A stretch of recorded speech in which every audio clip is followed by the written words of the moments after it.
Bom dia, essa é uma apresentação a respeito do TCE eletrônico para a reunião plenária do CEP Unifesp. Então, essa apresentação vai ser feita por mim, Ângela, e Ana Luísa Bertin.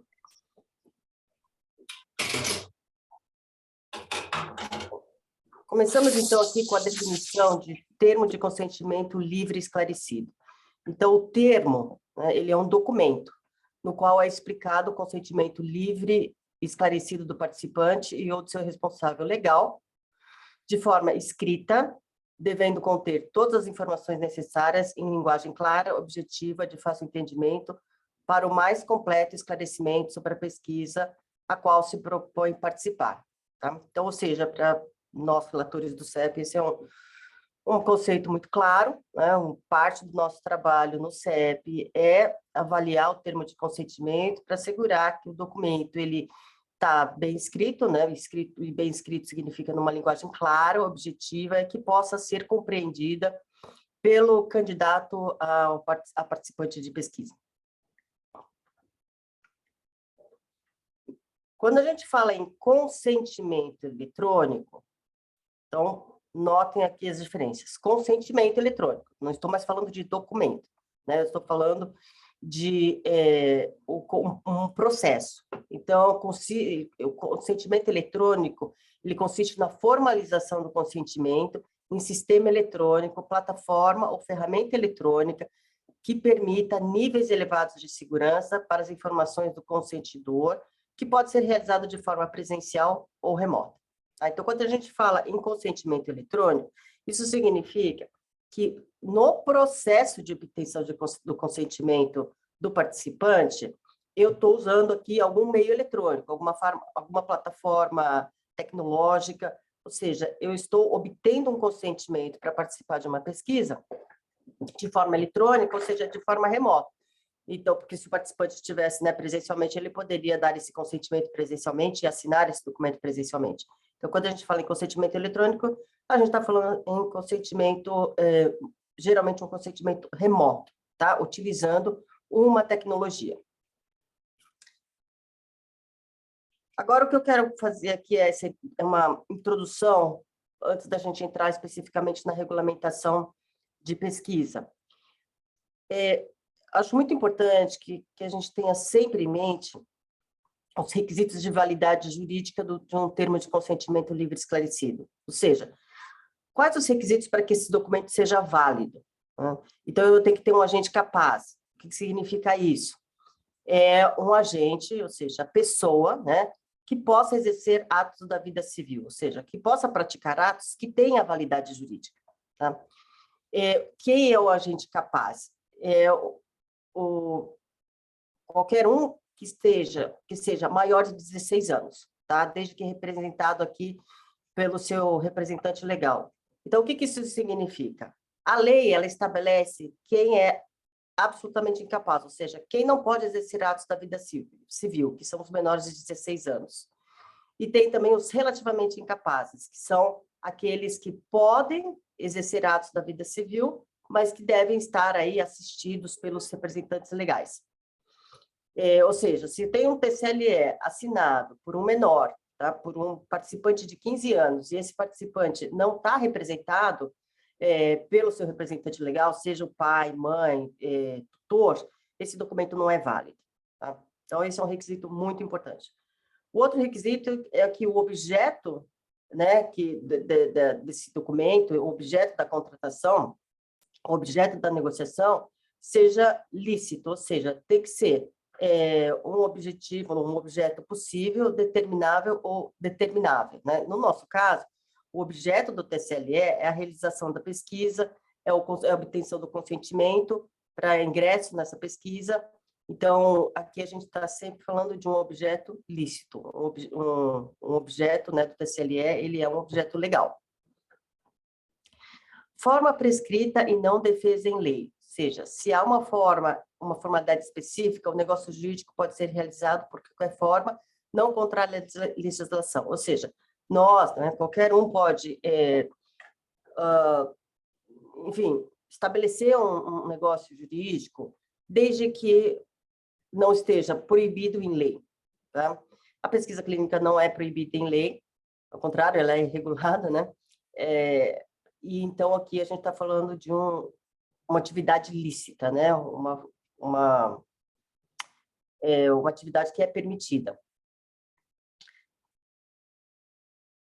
Depois eu tenho aqui como um outro item de validade, ou seja, ela tem que o documento, né, o ato, a validade, também depende da integridade. O TSLE não foi, tem que ter uma garantia de que o TSLE não foi fraudado ou alterado indevidamente por terceiro após a celebração das partes. Ou seja, o TSLE, depois que ele é assinado, eu tenho que ter uma segurança de que ele não vai ser alterado, né? Então, isso é a integridade do documento, ou seja, é um requisito de validade. Se eu tenho um documento que foi assinado e, posteriormente, ele foi fraudado, ele não é válido. Tá? Autenticidade, que é a possibilidade de se verificar a autoria da manifestação de vontade expressada no documento. É aqui que a gente vai prestar um pouco mais de atenção nesses dois itens, tá? Integridade e autenticidade. Como é que eu verifico que o participante que assinou o TSLE é, de fato, aquela pessoa identificada no TSLE? Então, esse aqui é o ponto central de toda a discussão que a gente vai ter aqui. Pode mudar, né? E quando eu digo que o que a gente tenha hoje, essas dúvidas que a gente está enfrentando com o TSL eletrônico, nada mais é do que o que a gente já vive hoje com mais uma tecnologia, eu acho que isso vai ficar claro agora. Né? Hoje, o que a gente tem?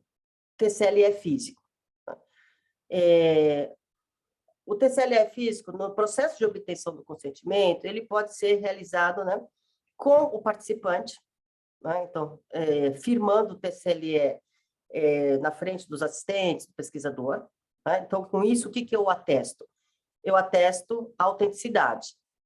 A autenticidade daquele documento que foi assinado pela pessoa que está identificada no documento, que é a parte do documento. Né? Então, eu estou verificando essa autenticidade, porque a pessoa está na minha frente, verifica o documento e estou vendo ela assinando o documento. Tá? Se a pessoa não está assinando na sua frente, ou se você não quer, se você quer evitar que amanhã essa pessoa diga, não, essa não é a minha assinatura, qual é o procedimento que existe hoje? Você vai lá no tabelião e reconhece a firma, certo? Todo mundo já passou por esse procedimento. Então, para que serve esse processo de reconhecimento de firma? Para assegurar que aquela assinatura que está naquele documento é daquela pessoa que diz que assinou.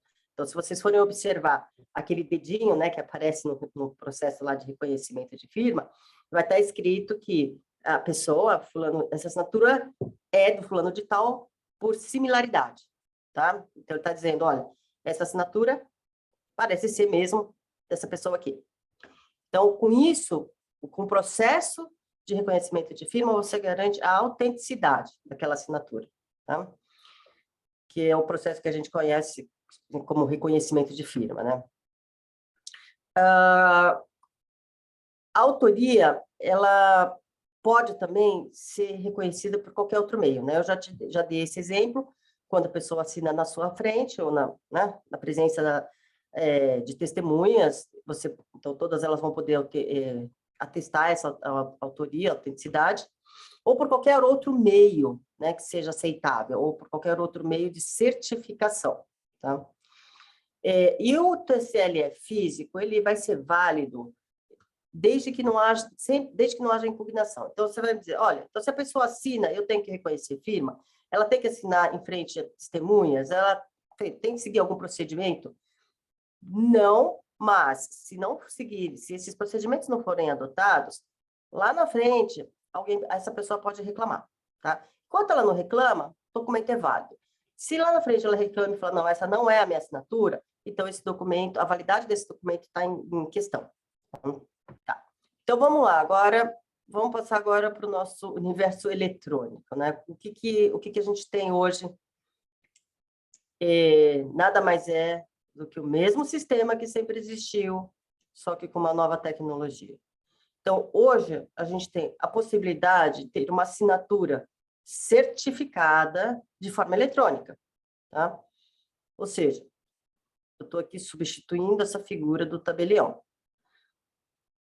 E quem substitui hoje essa figura do tabelião é um sistema que a gente chama de plataforma credenciada pelo ICP Brasil, que é um sistema ICP Brasil.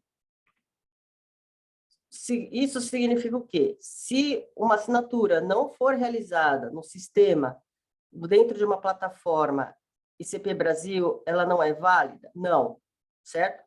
Toda assinatura vai ser válida até que ela seja impugnada, até que ela seja questionada, ok? Então, o TCLE assinado eletronicamente, ele vai ser considerado válido até que ele seja contestado. Se a pessoa, né, se o participante ele não tem ali uma assinatura digital dentro de uma plataforma ICP Brasil, ele não vai participar da pesquisa? Sim, ele pode participar da pesquisa, tá? Então, vamos lá, vamos falar um pouquinho mais do que é ICP Brasil, que eu acho que isso também gera uma série de dúvidas, né? Então, o ICP ele foi criado por meio da medida provisória 2200 de 2001, e ele nada mais é do que um processo de assinatura com certificado ICP Brasil, que é como se você, fazendo assim um paralelo, uma analogia assim, bem simples, é como se você levasse num token, né, ou, enfim, um pendrive, né, no passado, um tabelião com você, né? Então, esse tabelião é o que vai certificar sempre a sua assinatura. Então, hoje, a gente pode ter o nosso sistema de reconhecimento de firma de forma digital, tá? Então, como é que a gente obtém esse token, né? Esse pendrive, vamos dizer, esse tabelião aí, né?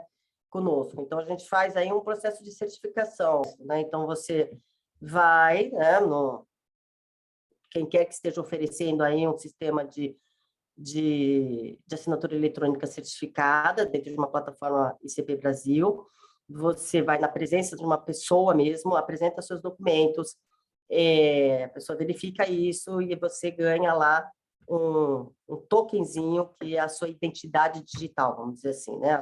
A identidade da sua assinatura de forma digital. Então, tem ali um processo mesmo de verificação da sua identidade, verificação de que você é, de fato, você. Então, por exemplo, você tem várias possibilidades de assinatura eletrônica e atreladas ao sistema ICP Brasil. Então, por exemplo, para quem tem eCPF, esse é uma maneira de assinatura, é um sistema de assinatura eletrônica dentro da plataforma ICP Brasil.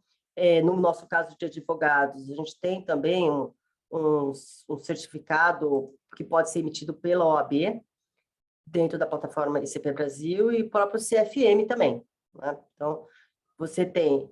ICP Brasil não é o único que emite, né? É uma plataforma, e aí você tem inúmeros outros prestadores de serviço, então, por exemplo, tem Serasa, tem CPF, enfim, você tem inúmeras possibilidades de prestadores de serviços que vão emitir esse sistema de assinatura eletrônica baseado na plataforma ICP Brasil. Talvez seja um pouco juridiquês, mas só para explicar, nós temos 3 tipos de assinatura que estão previstas em lei. A assinatura simples, que seria essa assinatura que você só digitaliza a sua assinatura ou você faz naquele touchscreen. A assinatura que é a chamada de eletrônica avançada, que seria esse exemplo do eGov, onde você tem um tipo de certificação, você tem uma confiabilidade maior do que a simples, mas você ainda não tem o ICP Brasil, e você tem a assinatura, que é a assinatura eletrônica qualificada, que daí você tem obrigatoriamente o ICP Brasil. Pela lei, as 3 assinaturas têm que ser consideradas como válidas e como inequívocas. Então, você tem que aceitar as 3 assinaturas. O que muda é exatamente o que a Ângela falou, que é a questão de como você vai questionar. Então, conforme você vai passando da simples para avançada e para qualificada, você vai ter um maior nível de confiabilidade. Então, vai ser mais difícil de alguém questionar que aquela assinatura é de fato sua. Isso, A gente tinha inicialmente a Carta Circular 1 de 21, que colocava ali, acho que no item 4.5, se eu não me engano, que as pesquisas que eram híbridas, então que em algum momento o participante tinha contato com a equipe, ela precisaria obrigatoriamente de um TCLE físico. Então, ainda que inicialmente tivesse sido obtido um TCLE eletrônico, deveria ter, posteriormente, quando houvesse esse contato físico, um novo TCLE. Essa questão foi revogada pelo ofício da CONEP 23, que saiu em outubro de 2022. Então, com essa revogação, a gente entende que em pesquisas híbridas, uma vez obtido o TCLE eletrônico inicialmente, não seria necessário um novo TCLE físico, que seria só acaba sendo uma perda de tempo, porque o TCE, presume-se que o TCE eletrônico obtido inicialmente é completo, ele é eficaz da mesma forma que seria um físico. O que a gente tem aqui, eu acho que se uma pesquisa, um pesquisador ele pretende obter aí o consentimento eletrônico, ele também precisa assegurar meios para que isso aconteça, né? Então, por exemplo, ele pode utilizar o DocuSign ou qualquer outro sistema que o participante simplesmente tem que ir lá e clique um botão. Então, aí eu acho que o ônus do pesquisador, né, se ele optou por esse sistema, né, de oferecer algum meio simples para o participante ingressar na pesquisa. Então, vamos lá. Então, quais são os efeitos legais, né? Os documentos eletrônicos firmados com processo de certificação do ICP Brasil presumem-se autênticos em relação às partes signatárias, sendo considerados legítimos, fiéis e exatos. Ou seja, uma assinatura que esteja certificada pelo sistema ICP Brasil, ela é denominada assinatura digital, e ela vai comprovar a identidade do signatário e garante que o documento não será adulterado e evita que a autoria seja negada. Ou seja, se você assina um documento, vamos passar aqui para na prática, se você assina lá o seu documento com a assinatura digital do Serasa, aí, que foi emitido pelo Serasa, você não vai poder questionar essa assinatura no futuro, tá? E quem recebeu esse documento, ele fica mais tranquilo porque sabe que essa assinatura e a integridade do documento não vai ser questionada no futuro. Agora, se a gente utiliza outros meios de assinatura digital, elas também vão ser aceitáveis, mas sempre com um pouquinho mais de risco com relação ao questionamento da autenticidade. Tá? Então, aqui é o que a gente vai falar agora, ou seja, a assinatura não ICP Brasil, ela pode ser aceitada, ela é válida? Sim, ela é. Tá? Desde que ela seja admitida pelas partes, ou seja, as partes que estão assinando esse documento, elas aceitem aquele sistema, né? Então, DocuSign ou qualquer outro sistema, e seja aceitável pela pessoa a quem for apresentado o documento. Ou seja, eu estou firmando aqui um contrato e eu quero uma assinatura via DocuSign. Se a outra parte não aceitar essa assinatura DocuSign, então não adianta, né? Então, as duas partes têm que aceitar o sistema tecnológico que vai ser adotado. Então, você pode ter aí várias formas, né, de comprovar a autoria da assinatura através de coleta de dados e evidências. Então, pode ser um desenho da assinatura, né, que eu não sei se vocês já viram, mas você pega e assina mesmo, né, com o dedo, com uma canetinha, né, de qualquer maneira, mas aí capta essa sua assinatura, assim, de próprio punho. Isso pode ser uma das maneiras. Você pode usar uma assinatura pré-existente que seja usada como representação da intenção de assinar o documento, essa maneira aqui de fazer é o sistema do DocuSign, né? Ele já te dá algumas opções de expressão da sua assinatura e você escolhe, ou escaneando a própria assinatura para utilizar, né, a assinatura de próprio punho e utilizar digitalmente. Então, tem várias maneiras para comprovar essa autoria quando você não está dentro de um sistema certificado pelo ICP Brasil. Então, todas as formas são válidas, só depende do risco que a pessoa que está recebendo esse documento tá disposta a aceitar, né? Então, eu diria que dentro de um contexto de pesquisa para os pesquisadores que estão aqui nessa audiência,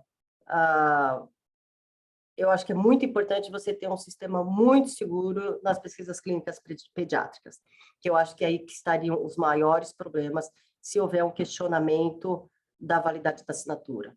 E por que eu falo, né, que é o maior risco está nas pesquisas pediátricas? Porque quando a gente está falando de pesquisas com o participante, que já é um agente capaz, é maior de 18 anos, aquele participante está participando da pesquisa. Então, é muito difícil ele dizer que o documento que ele assinou lá atrás não é válido se ele está lá diariamente, né, comparecendo, né, e fazendo a pesquisa. Então, não vejo muito risco aí. Agora, o menor que está numa pesquisa, que quem autorizou foram os responsáveis legais, eu acho que aí tem uma preocupação maior em relação à autenticidade das assinaturas, ok? Então, quais são os riscos, né, da gente não ter uma assinatura certificada pelo sistema ICP, pela plataforma ICP Brasil? Você pode ter aí impugnação, né, tanto da assinatura quanto da integridade do documento. Você pode, se você tiver aí um questionamento, uma impugnação da pessoa que assinou o documento, você terá o ônus, né? A parte que o pesquisador, no caso, vai ter que provar a autenticidade, né? E isso vai ser muito difícil. Como é que você vai provar que aquela assinatura eletrônica é de fato daquela pessoa? Aí você pode até dizer, eu pedi para o sistema pede o CPF, pede cópia do RG, enfim. Mas você vai ter que achar um meio de comprovar que aquela assinatura, que aquela pessoa sentou na frente do computador e assinou, o que é muito difícil, tá? Aqui, uma dica só do TCLE, quando ele for para o TCLE, que vai ser assinado de forma eletrônica, é incluir, né, uma redação dizendo onde o participante reconhece e aceita como válido o mecanismo de assinatura apresentado pelo investigador. Tá? Isso para atender aquele requisito de que a assinatura eletrônica, né, que vai ser o sistema que for adotado, ele vai ser válido desde que aceito pelas partes. Então, só como uma dica, deixar claro que o participante aceita aquele sistema que foi adotado pelo pesquisador.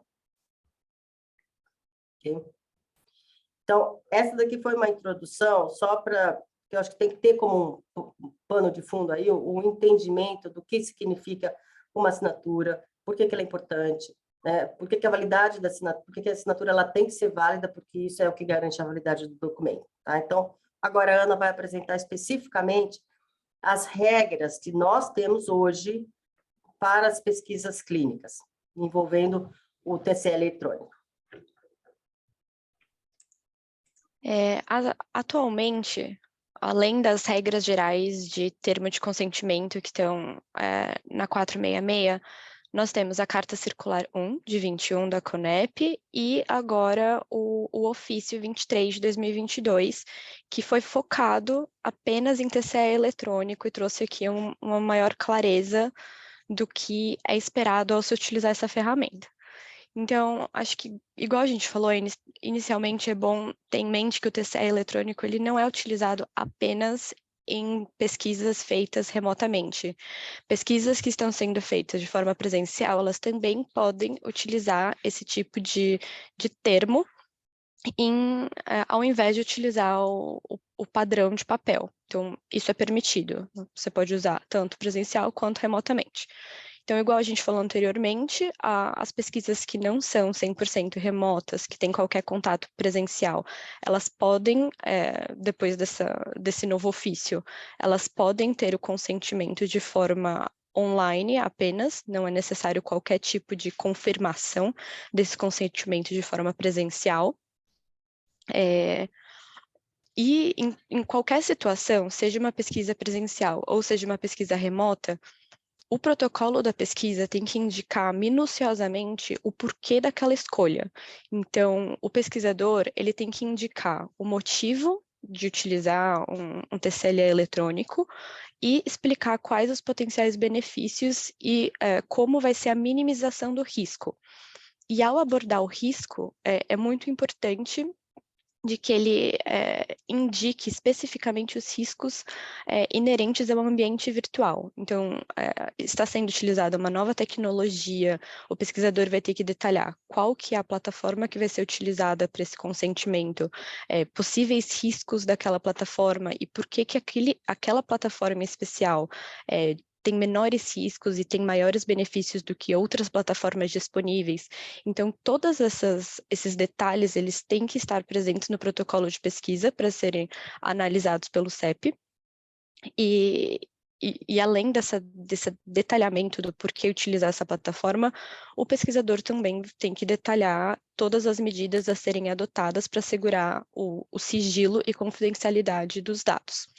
Então, isso, apesar de já ser adotado no TCLE de papel, quando a gente fala de um TCLE eletrônico, existem medidas adicionais que têm que ser tomadas por conta de toda a tecnologia utilizada no processo. Então, uma pesquisa que atualmente ela já foi aprovada para utilizar o TCLE convencional e decide incluir também um consentimento em meio eletrônico, é possível, pelo ofício, ele coloca essa previsão, desde que seja feita uma alteração no protocolo de pesquisa e seja submetido por meio de emenda ao CEP. Não tem no ofício, acho que foi até uma pergunta que foi feita inicialmente, o ofício ele não traz especificamente a previsão de... ele não fala se pode ou não pode, em uma mesma pesquisa, ter formas diferentes. Então, numa mesma pesquisa, o pesquisador escolhe qual grupo vai utilizar eletrônico, qual grupo utilizaria de papel. Então, não há isso especificamente, mas se lendo o ofício como um todo, se nós formos buscar essa parte que ele fala que quando você já tem um consentimento em papel, você pode adicionar novas formas, parece ser possível que numa mesma pesquisa sejam utilizadas formas diferentes de TCLE, eletrônico e em papel, desde que isso seja fundamentado e indicado previamente e aprovado pelo CEP. Peraí. Então, algumas especificidades de como obter esse consentimento eletrônico. Então, as normas trazem aqui para a gente... Oi, desculpa. Acho que... Ah, não, peraí. Tinha uma pergunta, acho que tinha uma mãozinha aqui levantada, mas... Ah, tá. Eu não consigo ver, então... Eu olho para você. Marcelo, você tinha uma pergunta em relação Pode concluir, eu falo depois. Tá bom. Pode continuar. Tá bom. Então, aqui algumas especificidades do processo de obtenção do consentimento. Então, da mesma forma que acontece presencialmente, quando a gente fala de um TCLE eletrônico, o pesquisador, a equipe tem que estar ali disponível para discutir as dúvidas em tempo real. Então, não é possível só enviar o consentimento, o termo de consentimento para o participante, esperar que ele leia e sozinho consinta sem essa discussão. Então, antes da formalização do consentimento, tem que ter essa discussão de dúvidas em tempo real. Isso pode ser feito por telefone, por vídeo, por mensagens, eles falam das mensagens instantâneas de aplicativo, mas tem que ter essa possibilidade de dúvida em tempo real. E durante o processo também, todo o tempo, a equipe tem que deixar disponível para o participante modos de contato com o pesquisador e com a equipe. Então, vídeo, telefone, mensagem, e-mail, tem que ser dadas formas de assistência. Então, não é porque o consentimento é eletrônico que o participante vai estar sozinho na casa dele, sem qualquer tipo de contato e suporte da equipe de pesquisa. E outro ponto importante, que é bem parecido com o TCLE de papel, né, convencional, é que tem que ter ali um link que possibilite a retirada do consentimento. Então, igual normalmente a gente tem ali uma parte do TCLE que indica que os procedimentos que devem ser feitos para a retirada do consentimento, no caso do TCLE eletrônico, vai ter que ter um link específico. Então, da mesma forma que tem o link do consentimento, vai ter o link que possibilita a retirada do consentimento do participante. Outro ponto importante, da mesma forma como o papel, deve ser garantido todo o armazenamento adequado dos dados coletados, assegurar o sigilo, a confidencialidade. Um ponto interessante é que a carta circular, ela fala que deve ser tomado um pouco de cuidado com armazenamento em nuvem, então é preferido que tenha ali não é disco, um hardware físico para armazenamento dos dados, que seria uma forma um pouco mais segura do que a nuvem. Mas eu acho que conforme a gente for no Brasil tendo novas tecnologias, isso provavelmente vai ser alterado, porque a nuvem é utilizada por diversas empresas e procedimentos ao redor do mundo e é tido como algo que assegura o sigilo e a confidencialidade dos dados. Então, talvez isso seja discutido mais para frente. E um ponto, acho que é muito importante, é que por mais que o pesquisador utilize aqui uma ferramenta, uma plataforma, um site, que não é dele, né, de terceiro, qualquer falha nessa tecnologia utilizada que não registre direito o consentimento ou que de alguma forma perca as informações, tenha qualquer alteração naquele processo, o pesquisador ele segue sendo responsável.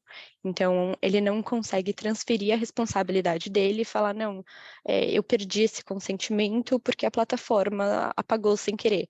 Ele continua tendo a responsabilidade ali por todo o processo de consentimento. Aqui, para finalizar, antes da gente passar para as dúvidas, são alguns requisitos gerais do sistema eletrônico.